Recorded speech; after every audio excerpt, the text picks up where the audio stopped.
మా ప్రియ పరలోకపు తండ్రి, మహిమగల మీ నామమునకు స్తోత్రములు దేవా.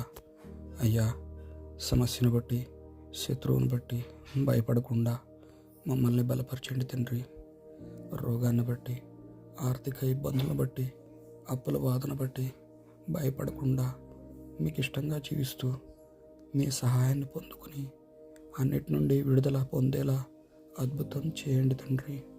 ఎక్కడికి వెళ్ళినా, ఏమి చేయాలన్నా, ఎవరితో మాట్లాడాలన్నా, దేనిని ఎదుర్కోవాలన్నా భయపడక విశ్వాసంతో ప్రార్థించి మా తండ్రి అయిన మీరు మాకు తోడుగా ఉన్నారని ఎరిగి ధైర్యంతో సాగిపోతూ మీ మేలు పొందుతూ మీకు మహిమకరంగా, మాకు సంతోషకరంగా సాక్ష్యము చెప్పుకునే ధన్యత ఇవ్వమని వేడుకుంటూ, సర్వశక్తిమంతుడు సర్వాధికారి అయిన మీకే స్తుతులు చెల్లించుకుంటూ, నమ్ముట నీ వలన అయితే నమ్మువానికి సమస్తము సాధ్యమే అన్న విశ్వాసంతో యేసయ్య పరిశుద్ధ నామంలో అడిగి వేడుకొనుచున్నాం పరమ తండ్రి.